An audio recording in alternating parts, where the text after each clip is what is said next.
Mesdames, Messieurs, bonsoir. Voici les titres du journal. Des avancées dans la coopération entre Londres et Yaoundé. L'évaluation ce jeudi du président de la République, son Excellence Paul Biya, et du haut-commissaire de Grande-Bretagne en fin de mission. L'audience à son Excellence Rowan James Laxton est en tête du journal. De l'eau dans le gaz entre les populations et les acteurs du secteur de l'électricité. La crise énergétique s'aggrave et le gouvernement annonçait ce jeudi une bataille à suivre dans ce journal. Et puis également dans ce journal de l'éclairage dans l'air, le ministre du Commerce rassure, il n'y a aucun péril sur le panier de la ménagère au Cameroun, ni flambée des prix, ni pénurie. Luc Magloire Mbarga Tangana sera sur le plateau du 20h30. Voilà pour les titres. Développement après ce message.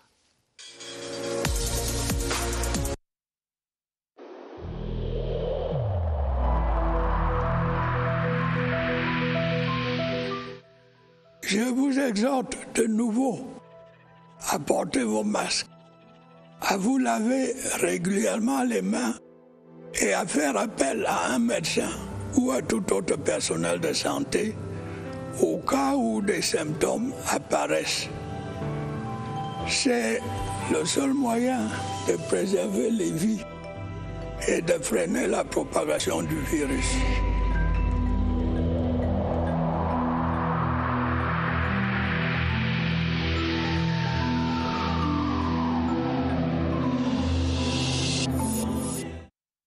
De mission pour son Excellence Rowan James Laxton.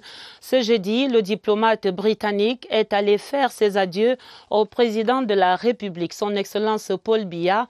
Le haut-commissaire s'est particulièrement réjoui des évolutions dans la coopération entre Londres et Yaoundé pendant son séjour au Cameroun, notamment dans les domaines sécuritaires et économiques. Reportage au Palais de l'Unité, Yves-Marc Modzo. Comment bouder son plaisir lorsqu'en l'espace d'une semaine, on a le privilège de rencontrer le président de la République 2 fois. Le 25 mars dernier déjà, son Excellence Rowan James Laxton était au Palais de l'Unité, accompagné de James Doddridge, le ministre pour l'Afrique au ministère britannique des Affaires étrangères, pour une audience avec le président Biya. Ce jeudi 1er avril 2021, le voici de retour au Palais de l'Unité pour cette fois faire ses adieux au chef de l'État, sa mission officielle en terre camerounaise étant achevée. L'accueil qui lui est réservé à son arrivée est des plus relevés, même s'il persiste dans l'air comme un petit parfum de tristesse. C'est d'ailleurs le propre de toutes les séparations. Son Excellence Rowan James Laxton, haut-commissaire de Grande-Bretagne.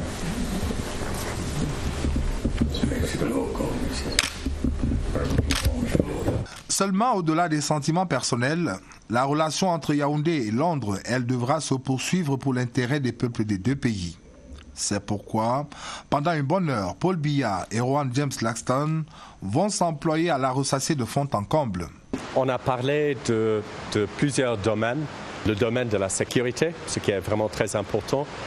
Dans l'extrême nord, là où nous accompagnons vos forces de sécurité, mais aussi dans les régions du Nosso, là où on voit la souffrance de la population. Et je crois que Son Excellence le Président et mon gouvernement, nous sommes tous les deux engagés à surmonter cette crise et de restaurer, si je peux le dire, la prospérité, la paix, ce qui est vraiment très important. Bien sûr, la prospérité, les liens commerciaux, des investissements, du commerce. Je crois qu'on peut plus faire pour les deux parties, gagnant-gagnant dans un partenariat. À l'heure de l'évaluation, la relation entre le Cameroun et le Royaume-Uni de Grande-Bretagne et d'Irlande du Nord est une relation solide. Une relation confiante qui s'est exprimée sans limite sur les terrains sécuritaires à l'extrême nord, le nord-ouest et le sud-ouest, et qui dans le même temps est en train de se raffermir solidement sur le terrain commercial. Comment dès lors ne pas célébrer cette grande amitié à l'africaine à travers un échange de présents en regardant l'avenir avec confiance. Je suis en train de lire un énorme livre sur Churchill. 1000 pages Yes, je connais. C'était un grand homme politique. J'ai beaucoup de souvenirs très, très heureux de ce beau pays, de ce peuple camerounais. C'est avec un peu de tristesse que je pars, mais le Cameroun ne part jamais de mon cœur. Et je parle aussi pour ma famille. Pourquoi? Parce que je crois que c'est un pays très énergétique, très résilient et avec beaucoup d'opportunités. Donc mon travail comme diplomate, c'est de faire de mon mieux pour réaliser ce grand potentiel et pour aider un pays ami comme le Cameroun à surmonter ses défis. Il s'est flanqué de ses attributs de grand officier de l'Ordre national de la valeur que le diplomate britannique, rendu au terme de son séjour en terre camerounaise, va quitter le palais présidentiel ce 1er avril 2021. La suite du journal pour parler de la crise énergétique qui était ce jeudi au cœur d'une communication gouvernementale. Le ministre de l'Eau et de l'Énergie et son homologue de la communication étaient face à la presse rassemblée au ministère de la Communication pour des clarifications sur ces coupures intempestives du courant électrique constatées à travers le Cameroun ces dernières semaines. Les grandes annonces de ce point de presse, c'est dans ce reportage de Cyril Kingembepe qui revient à l'instant même du ministère de la Communication. Première annonce, la construction de la ligne de transport entre Memvele et Yaoundé sera achevée en juin prochain. En attendant, le gouvernement recommande à l'opérateur Eneo de renforcer sa réactivité. Autre annonce, celle adressée à Sonatrel. Elle doit accueillir 11 nouveaux transformateurs avant la fin de l'année en cours. Tout a commencé avec les précisions du ministre de la Communication qui rappelle les dispositions prises par le gouvernement ces dernières années pour une énergie de qualité. Pour que les ménages oublient le cauchemar des coupures et tensions instables, une amélioration en profondeur du réseau s'impose avant 2023. Et il faut dire que cette communication du gouvernement sur la crise énergétique au Cameroun était très attendue. La crise déjà aiguë dans le secteur de l'électricité s'est en effet accentuée ces derniers jours au grand désespoir des populations et des entreprises. L'on constate donc que les investissements importants dans la réalisation des infrastructures électriques n'atteignent pas encore les populations et ne provoquent pas encore le bien-être et le développement. Comment renouer donc la connexion? Question à Lucrèce Mabenga. Régulièrement plongées dans l'obscurité, les populations ne savent plus à quel saint se vouer. Tenez, dans le réseau interconnecté Sud, au cours du seul mois de mars, des dizaines de quartiers de Yaoundé et plusieurs villes ont pour ainsi dire broyé du noir. C'était déjà le cas en janvier dernier. Dans le réseau interconnecté Nord, les délestages sont légion. C'est que dans les deux réseaux, à la vétusté des équipements et des problèmes de maintenance s'ajoutent des conjonctures telles que l'effondrement du réseau de transport et bien d'autres aléas. L'État a pourtant consenti de gros investissements pour que la lumière soit partout. Des barrages sont ainsi sortis de terre. Memvele, Mekin, Lompangar. Oui, Lompangar qui permet aujourd'hui au barrage de Sonloulou de produire les 384 MW attendus de cette infrastructure. Mais la marche reste longue, autant pour les barrages déjà construits que pour les barrages annoncés. La question du transport de l'énergie a été, elle aussi, finalement adressée. Bon an, mal an, la société créée travaille à transporter l'énergie. Installation de nouveaux transformateurs, construction des lignes de transport, abattage des arbres, tout y passe. Et puis vient la distribution en clair-obscur. Le remplacement des poteaux en bois par des poteaux en béton n'a pas encore donné les effets escomptés. Pour ne citer que ce problème-là. On comprend donc que l'État ait revu le budget du ministère de l'Eau et de l'Énergie de 222 milliards à 226 milliards de francs CFA. Que cessent les tensions dans le secteur de l'énergie. Nous allons à présent prendre le pouls sur les marchés avec le ministre du Commerce, Luc Magloire Mbarga Tangana, qui est déjà dans ce studio. Je vous l'annonçais en titre. Et sur les marchés, d'abord ces constats. En dehors de quelques exceptions, les prix des produits de grande consommation sont restés stables.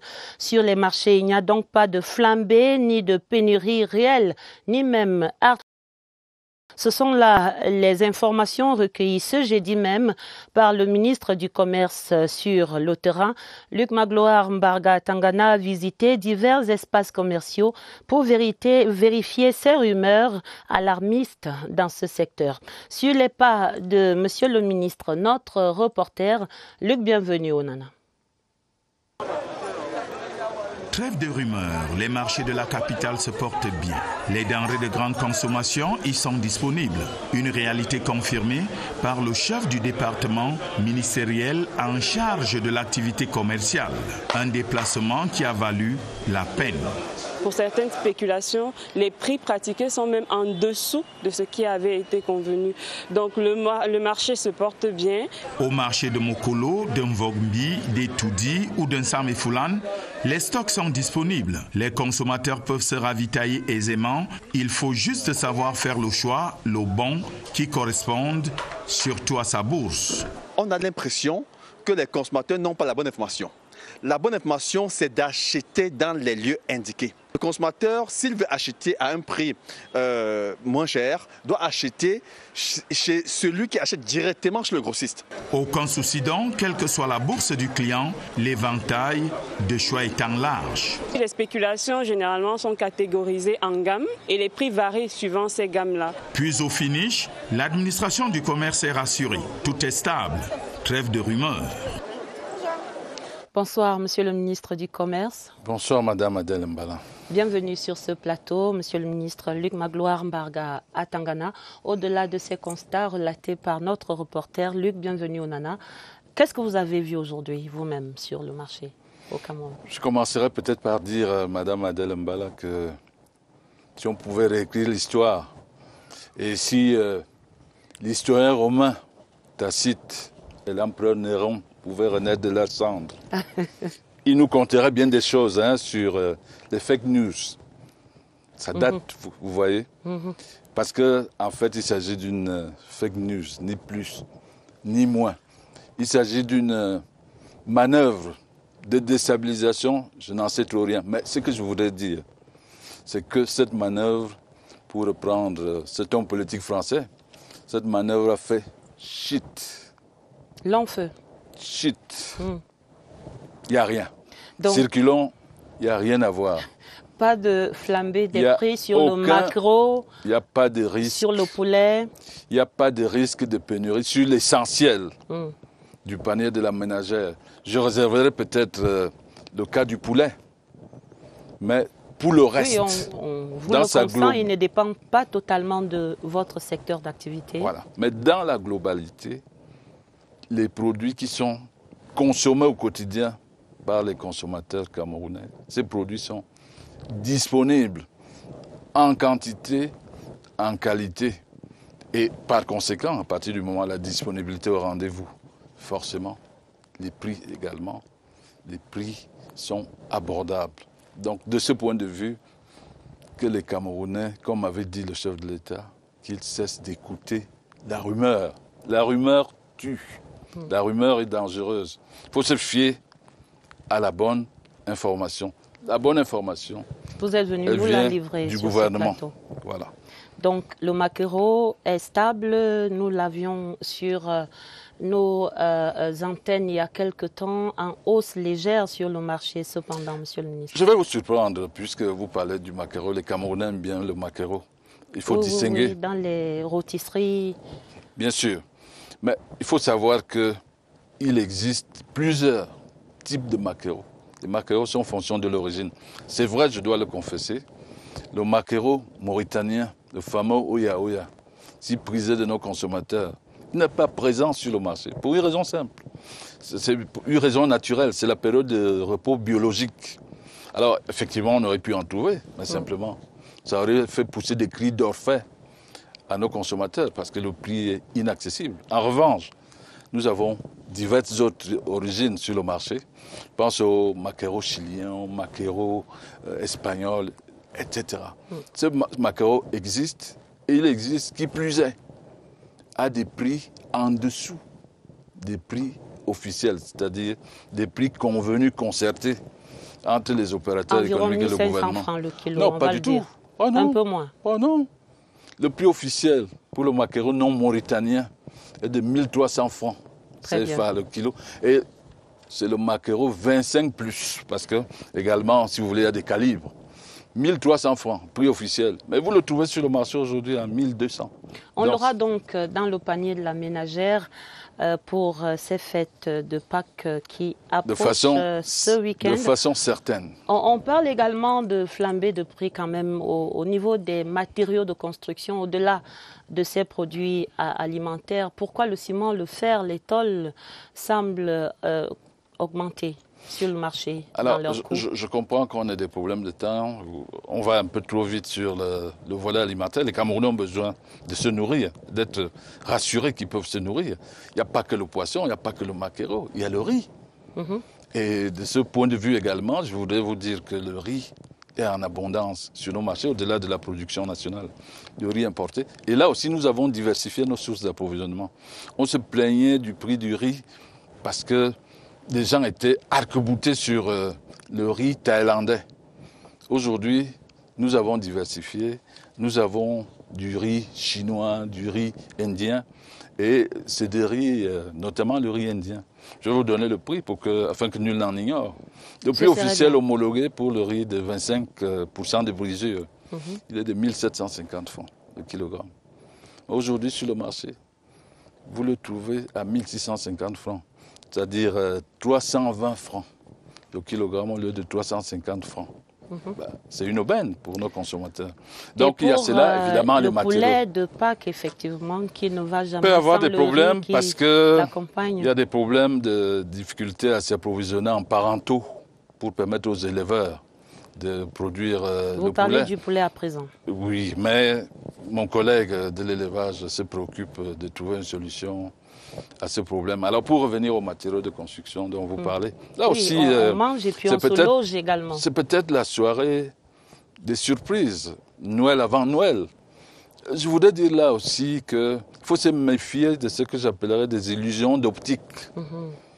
Effectivement, j'entends de ci, de là, des gens qui se plaignent de ce que les prix des matériaux de construction, en particulier le ciment et le fer à béton, les gens vous disent, non sans une certaine raison, que les prix ont augmenté.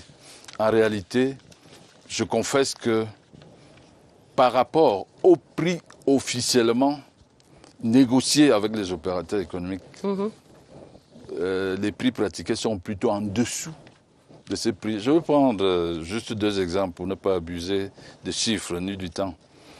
Officiellement, monsieur le ministre. Officiellement, le ciment CPJ 35, qui est le ciment de base, il a été homologué au prix de 4 700 francs. Prix Yaoundé, le sac de 50 kg. Il coûte aujourd'hui à peu près 4 200. Donc, en dessous du prix homologué.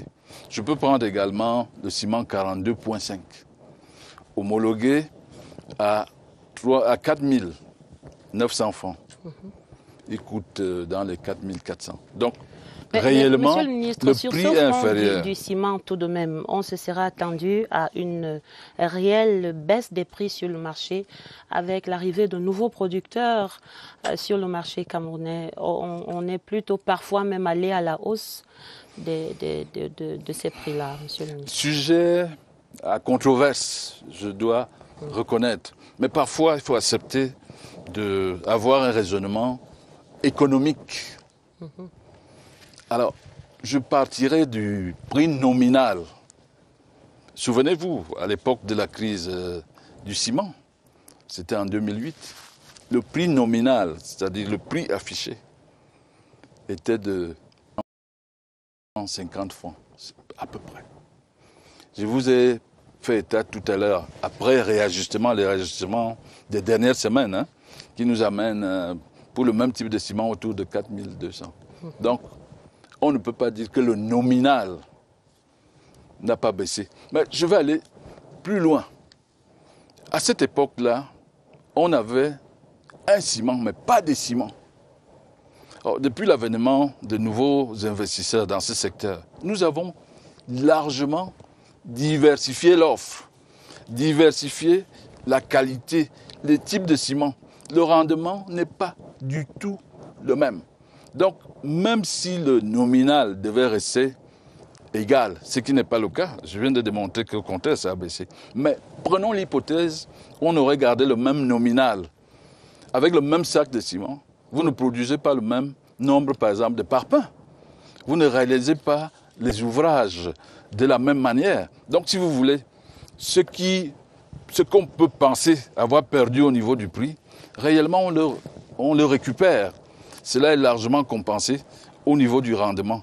Donc, je dois dire, je ne vais pas défendre. C'est vraiment des questions d'experts. Non, ce n'est pas des questions d'experts. C'est des maçons. Non, c'est des questions de bon sens. On lit et on observe. Non, c'est des questions de bon sens. C'est des questions de bon sens. Tout à fait. Donc, autrefois, pour faire, par exemple, pour couler une dalle, il vous fallait, je prends comme ça un chiffre, hein, là où il aurait fallu utiliser 100 sacs de ciment CPJ 35 à 4 950.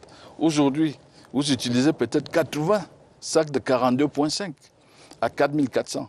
Donc réellement, je crois que chacun est tout son compte. Bien sûr, des efforts peuvent et doivent encore pouvoir être fournis. Mais il faut savoir que nous sommes en économie. Il y a la question du coût des facteurs. Pour produire du ciment, évidemment, il y a des charges fixes. Il y a des intrants, on le comprend. Il y a des intrants, il y a des charges fixes. Donc ces charges, il faut en tenir compte. C'est cela qui participe de la détermination du prix d'un produit. Merci infiniment, Monsieur le ministre du Commerce.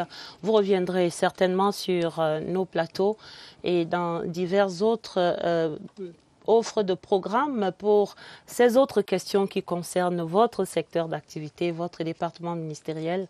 Mais ce soir, on a compris qu'il n'y a pas péril sur le panier de la ménagère et que les matériaux de construction également se stabilisent. Merci encore. Merci. Monsieur le ministre Luc Magloire Mbargane. Je confirme, je persiste et je signe au bénéfice des consommateurs camerounais. Merci encore et très bonne fête. Joyeuse Pâques. Joyeuse Pâques à vous, madame. À la session parlementaire de mars, les membres du gouvernement passaient le grand oral ce jeudi devant les députés à l'Assemblée nationale. La session plénière des questions-réponses présidée par le premier vice-président Hilarion Eton a permis d'évoquer des questions sociales, les affaires sociales précisément, ou encore la gestion des dossiers à la fonction publique et des questions sécuritaires. Résumé de ces échanges dans ce reportage de Clarisse Tang. Au cours de cette session plénière, présidée par le premier vice-président, l'honorable Hilarion Eton, plénière consacrée à l'entame aux questions des députés adressées aux membres du gouvernement, le ministre de la fonction publique a été d'emblée félicité pour la mue effectuée par le département ministériel dont il a la charge. L'honorable Koum Djonji a alors voulu savoir ce qu'il en est du recrutement au sein de la fonction publique camerounaise de 100 000 enseignants bilingues. Réponse du ministre Joseph Lay, ces recrutements sont en cours depuis le 12 janvier 2018 et près de 903 enseignants ont déjà pris service à ce jour et encore. Celle-ci vise à simplifier et à dématérialiser les procédures afin de rendre des services de qualité à nos chers usagers. Le ministre des Affaires sociales, Pauline Irène-Guéné, répondra aux élus sur la politique générale d'encadrement des personnes handicapées au Cameroun. Cette catégorie vulnérable, en milieu urbain ou en milieu rural, bénéficie dans les mêmes conditions des dispositions en vigueur en matière de décentralisation. Joseph Betia Somo, le ministre délégué à la présidence de la République chargé de la Défense, a eu à s'appesantir sur la question du respect des droits de l'homme dans le contexte de crise sécuritaire actuelle. Nous ne disons pas que l'armée est sans de poche, ce n'est pas ce que nous disons. Lorsqu'il y a une moindre, n'est-ce pas, situation incommode qui est signalée, nous réprimons. En fin de séance, le ministre des Finances, Louis-Paul Motazé, a défendu le projet de loi autorisant le président de la République à ratifier l'accord visant à éviter un système de double taxation entre le Cameroun et les Émirats arabes unis. Après une dizaine de questions des députés relatives à ce texte et ayant suscité de vifs débats, ce projet de loi a été adopté. Le nouveau système informatique de gestion des informations forestières est sur les rails. Le lancement de ce nouveau logiciel a rassemblé de nombreux membres du gouvernement autour des plénipotentiaires du ministère des Forêts et de la Faune. C'était ce jeudi et dans le reportage qui va suivre, le ministre Jules Dorindongo relève les apports de ce nouveau système pour son département ministériel. Augustin Bichoka. C'est devant cette forte présence des membres du gouvernement et les représentants des acteurs que s'ouvre cette journée du lancement du système informatique de gestion des informations forestières de deuxième génération. Un exposé développé par le directeur des forêts sur le thème des enjeux sur l'accord de partenariat volontaire plante le décor. Le ministre des Forêts et de la Faune revisite les étapes du système de la genèse jusqu'aux avantages du nouvel outil. Nous allons avoir un meilleur maillage des postes de contrôle sur les axes partant des zones d'exploitation à nos ports de sortie, c'est-à-dire les ports de Kribi et de Douala. Il y aura un système de lecture par code-barre qui permette que, en fonction du géoréférencement, que l'on puisse savoir que telle bille qui passe n'a pas été coupée où il fallait.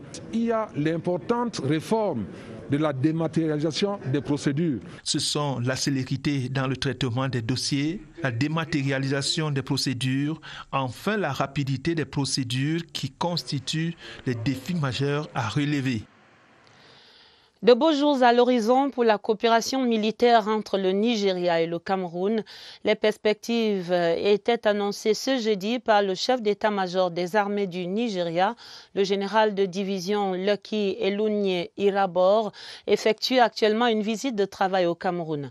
Les échanges de ce jour avec le ministre délégué à la présidence chargé de la défense et le chef d'état-major des armées, le général René-Claude Meka, c'est dans ce reportage de Augustin Guizana. Le Cameroun et le Nigeria partagent une longue frontière et sont confrontés depuis 2013 à la menace Boko Haram.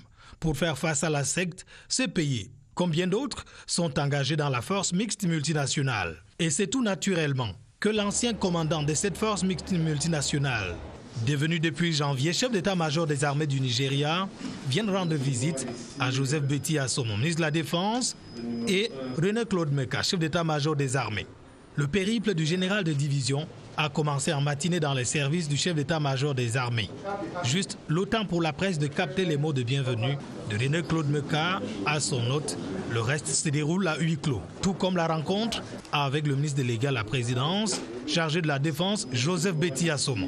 Après près d'une heure, l'hôte du ministre de la Défense décline l'objet de sa visite. Ils ont évoqué les questions sécuritaires. Pour le chef d'état-major des armées nigérianes, le Cameroun et le Nigeria vont intensifier la coopération militaire pour faire face à toutes les menaces transfrontalières.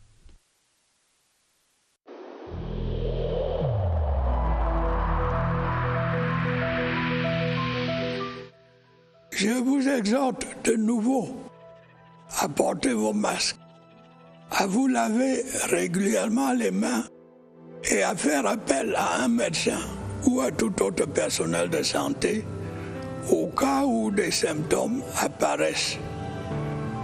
C'est le seul moyen de préserver les vies et de freiner la propagation du virus.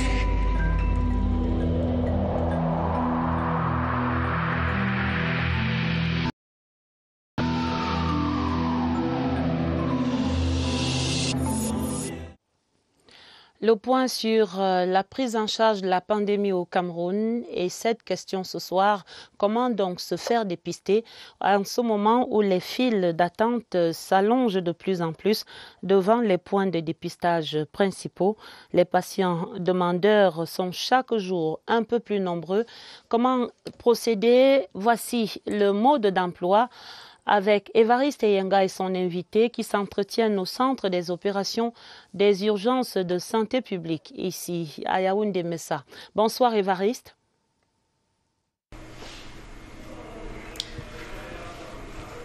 Bonsoir. Il y a du monde, il y a des files dans les sites de dépistage Covid-19 toutes ces dernières semaines. Explication scientifique ce soir. Y a-t-il un rapport entre cette affluence et la remontée des contaminations, ou alors c'est une situation naturelle de prise de conscience des populations?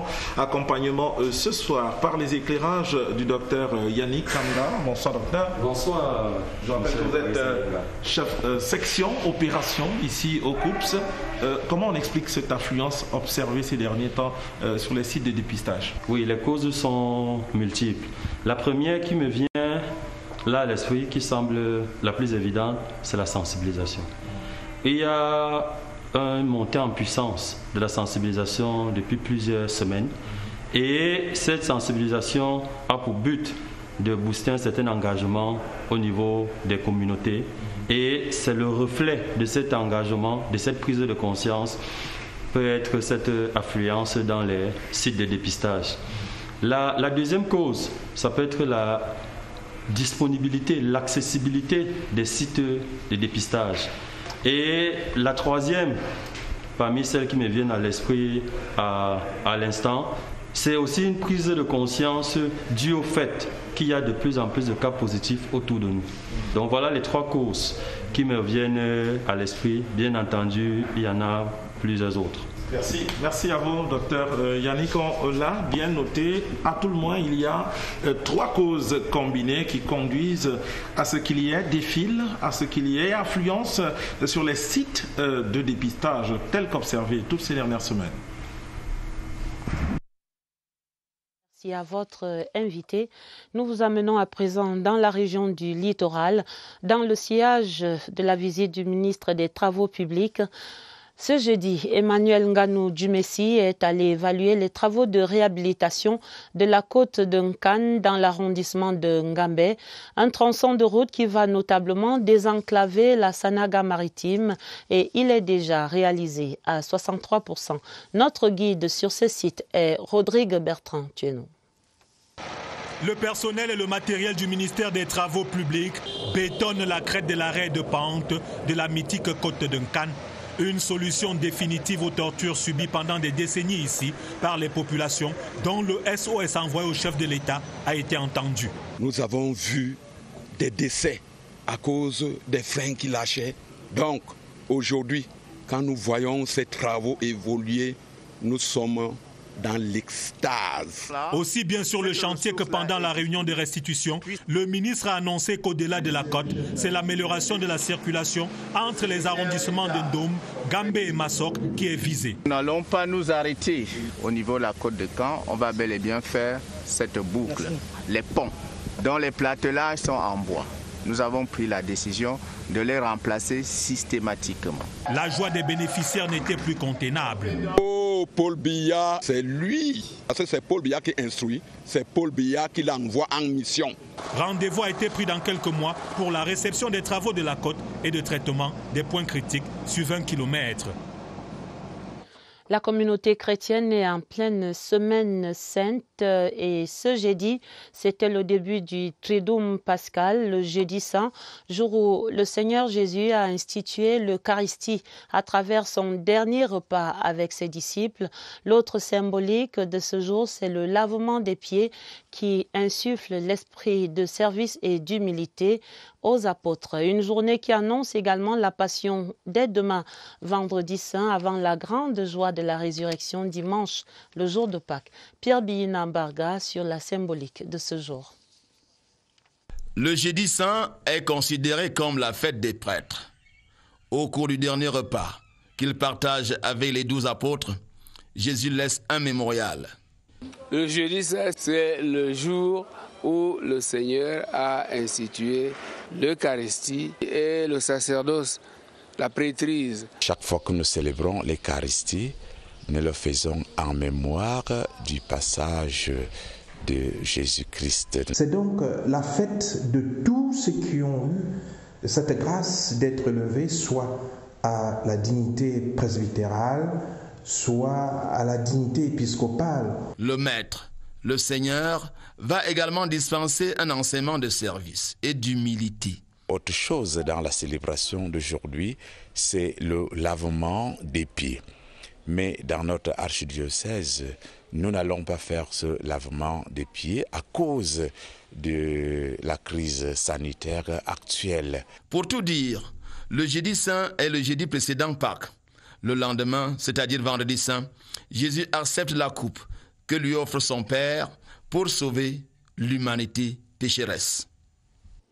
La page des sports et on est désormais fixé quant à la composition des poules pour la 24e Coupe d'Afrique des Nations de handball senior dames.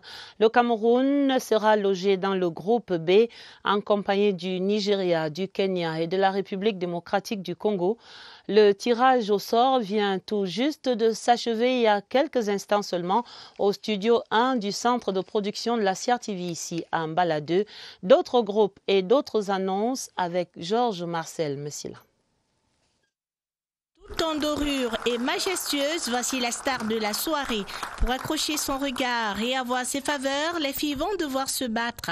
Pour les Lions indomptables, la conquête s'engagera dès le 10 juin à match d'ouverture face au Kenya dans une poule B qui compte aussi le Nigeria et la République démocratique du Congo. La RDC nous a battu la dernière fois pour aller au championnat du monde. Nous avons préféré donc commencer par le plus simple pour aller au plus complexe. L'Angola, nation la plus titrée, est logée dans la poule C du Congo, du Cap-Vert et de l'Algérie. Dans la poule A, de belles confrontations en perspective entre la Tunisie, le Sénégal, la Guinée et Madagascar. Niango, la mascotte de cette 24e CAN, s'est dévoilée aux yeux des officiels et des membres du gouvernement présents pendant que le groupe de l'Institut national de la jeunesse et des sports déroulait une belle palette de la richesse et de la diversité culturelle du Cameroun.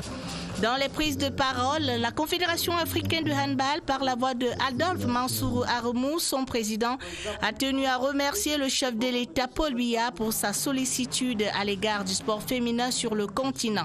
Le professeur Narcisse Mouele-Kombi, ministre des Sports et de l'Éducation physique, a pour sa part réaffirmé la volonté du Cameroun de faire de ce tournoi un succès retentissant.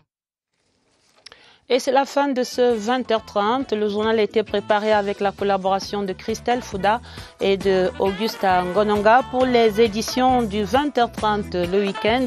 À partir de demain vendredi, vous serez en compagnie de Karine Olive Yabit. Je vous souhaite d'avance une joyeuse Pâques 2021 à toute la communauté chrétienne. Très belle fête, très belle soirée sur la CRTV et à lundi 20h30.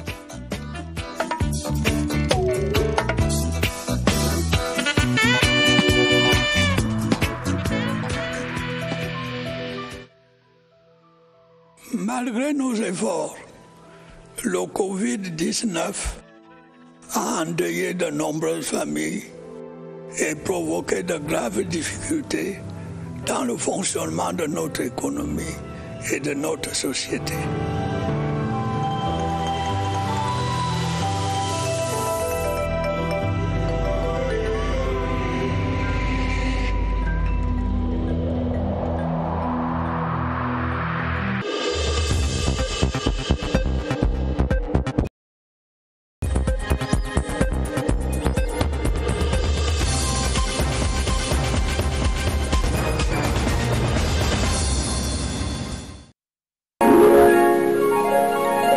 CRTV News, ici, toute l'info.